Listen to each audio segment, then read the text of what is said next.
Dengan rambut emasnya, wajah yang selalu tersenyum, Pollyanna adalah gadis kecil berusia 10 tahun yang selalu menebarkan keceriaan. Namun kedua orang tuanya telah wafat saat ia masih kecil dan hidup seorang diri. Untuk beberapa waktu, ia tinggal di panti asuhan. Hingga kemudian, bibinya yang kaya bersedia merawatnya. Sang bibi, Miss Polly, menyiapkan kamar di loteng untuk Pollyanna. Nancy, sang asisten rumah tangga, sangat senang mendengarnya. Semoga tamu kecil kita berhasil menghibur Miss Polly yang galak.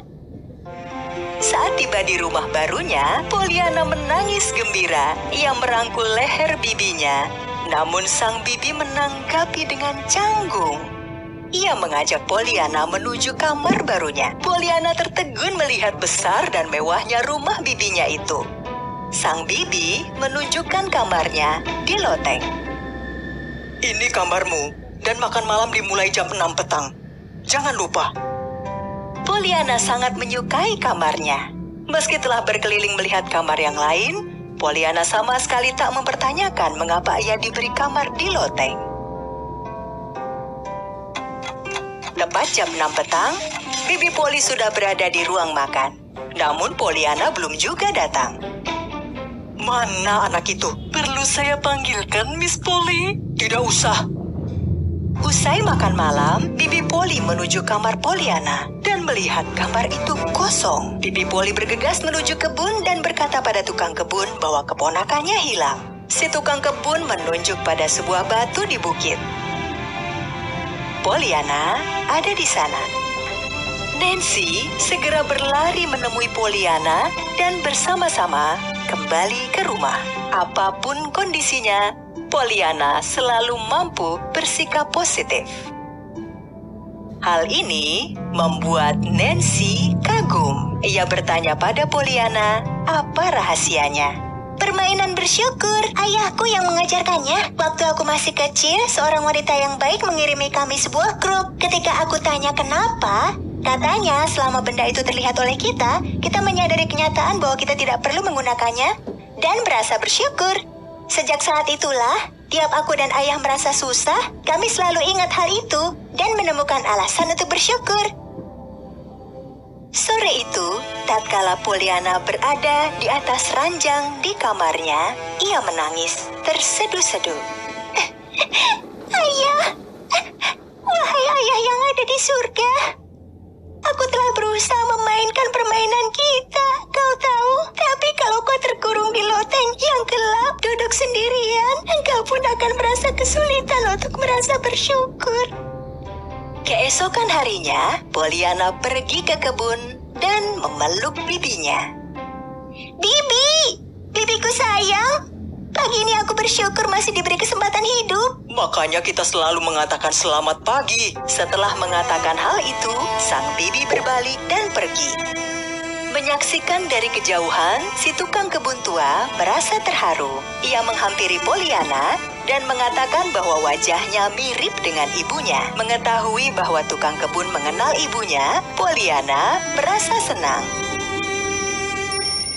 Lama-kelamaan, Pollyanna mampu menyesuaikan diri tinggal di rumah tersebut. Setiap habis sarapan, ia langsung mengerjakan pekerjaan rumah bersama bibinya. Lalu sehabis makan siang, ia memiliki waktu bebas hingga jam 6 petang. Ia bahkan sempat berbelanja bahan makanan untuk rumahnya. Suatu hari di kota, ia bertemu seorang pria mengenakan jas hitam panjang disertai topi berbentuk silinder.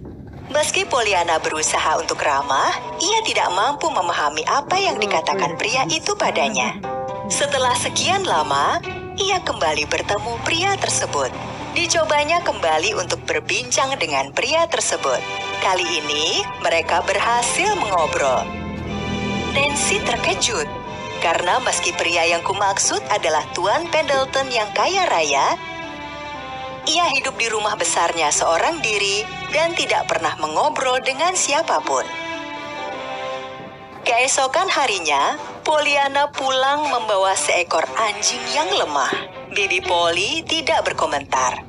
Namun ketika lusanya, ia membawa pulang seorang anak laki-laki, Bibi Polly sangat marah. Cukup, Pollyanna. Dari semua hal aneh yang kau lakukan, ini yang paling parah. Sepertinya belum cukup kau bawa kucing dan anjing jalanan. Sekarang kau bawa pengemis ke rumahku. Aku bukan pengemis, Nyonya. Usai mengatakan itu, bocah lelaki itu bergegas keluar dari rumah itu. Namun Pollyanna telah bertekad untuk menyelamatkan anak itu dari jalanan. Pada bulan September, Pollyanna mulai bersekolah. Tidak membutuhkan waktu lama bagi Pollyanna untuk menyukai sekolahnya. Suatu hari saat berkunjung, Tuan Pendleton meminta Pollyanna tidak usah pulang dan tinggal bersamanya. Tentu saja Pollyanna tidak dapat memberi jawaban. Tuan Pendleton menjelaskan alasannya pada Pollyanna.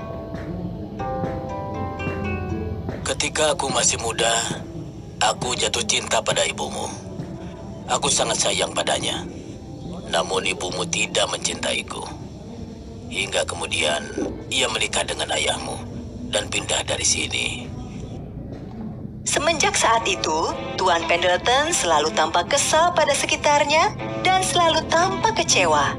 Namun ketika mengenal Pollyanna yang mirip dengan ibunya, disertai hati yang tulus, memungkinkannya untuk bersikap lebih positif. Dengan Pollyanna ada di sampingnya, ia mendapatkan alasan untuk hidup.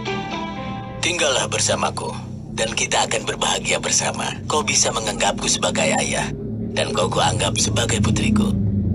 Meski tidak menunjukkannya, Pollyanna tahu bibinya sangat menyayanginya. Dan ia tidak ingin meninggalkan bibinya. Ia tidak tahu bagaimana cara menjelaskan pada Tuan Pendleton. Hingga kemudian ia menemukan solusinya. Ia memohon Tuan Pendleton untuk menampung Jimmy, anak lelaki yang ditolak bibinya. Dan dengan begitu, Tuan Pendleton dan Jimmy sama-sama berbahagia dan Pollyanna bisa mengunjungi mereka lebih sering. Tuan Pendleton meminta Pollyanna mengajak Jimmy serta saat berkunjung minggu berikutnya. Namun beberapa hari kemudian, sebuah kecelakaan terjadi. Pollyanna tertabrak mobil.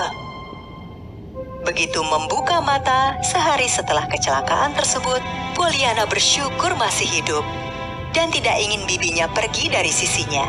Ia begitu bahagia saat sang bibi memanggilnya sayangku. Beberapa hari kemudian, Pollyanna diizinkan meninggalkan rumah sakit meski kedua kakinya tidak dapat dipergunakan. Kala Tuan Pendleton menjenguk, ia bercerita pada Bibi Polly mengenai tawarannya terhadap Pollyanna dan betapa Pollyanna menolak tawaran tersebut karena memilih tinggal dengan bibinya. Setelah mendengar ini, rasa sayang Bibi Polly semakin besar pada Pollyanna. Demi membuat keponakannya bahagia, Bibi Polly membolehkan kucing dan anjing dibawa masuk ke kamar. Dokter yang mereka tunggu-tunggu dari kota datang terlambat 1 minggu. Setelah dilakukan pemeriksaan terhadap Pollyanna, dokter harus memberitahukan sebuah kabar buruk. Sayangnya, gadis muda ini tidak bisa lagi berjalan. Oh tidak! Begitu mendengar ini, Bibi Polly mulai menangis dan setelah itu jatuh pingsan. Mendengar suara bibinya, Pollyanna mulai menangis terseduh-seduh. Saat itu, semua yang di sana menyongsong hari-hari yang menyedihkan. Semuanya menangis sedih atas kondisi Pollyanna. Pollyanna kemudian mulai bercerita pada semua orang yang menjenguknya tentang permainan bersyukur itu. Agar membuat Pollyanna senang, Tuan Pendleton memutuskan untuk mengadopsi Jimmy. Kalau Pollyanna mendengar kabar baik ini, ia sangat bahagia. Bibi Polly tidak percaya bahwa hanya ia saja yang tidak mengetahui perihal permainan bersyukur. Begitu ia berbicara pada Nancy, ia akhirnya mengetahui segalanya. Bibi Polly kemudian segera menemui Pollyanna. Soal permainan bersyukur, mulai sekarang kita akan mainkan bersama. Hore! Ini merupakan kabar terbaik bagiku, Bibi Polly. Sementara itu, dokter dari Tuan Pendleton berkenan memeriksa Pollyanna. Namun ada satu masalah. Sebab perselisihan mereka bertahun lalu dengan Bibi Polly, ia tak pernah lagi menginjakan kaki di rumah tersebut selama 15 tahun lamanya. Pada akhirnya, mereka mencapai kesepakatan dan membawa Pollyanna ke rumah sakit di luar kota. Dokter dari Tuan Pendleton merawat Pollyanna dan mengabarkan bahwa masih ada harapan. Beberapa bulan kemudian, Bibi Polly menerima surat dari Pollyanna. Bibi Polly sayang, aku punya kabar baik. Masa terapiku berakhir dan hasilnya memuaskan. Akhirnya aku bisa berjalan. Para dokter di sini mengatakan bahwa tak lama lagi aku diizinkan pulang. Kuharap aku bisa berjalan kembali. Oh, betapa bahagianya aku. Segalanya membuatku gembira. Bahkan aku gembira meski kakiku bermasalah untuk sementara waktu. Karena jika itu tidak terjadi, aku tak akan mampu menghargainya seperti saat ini.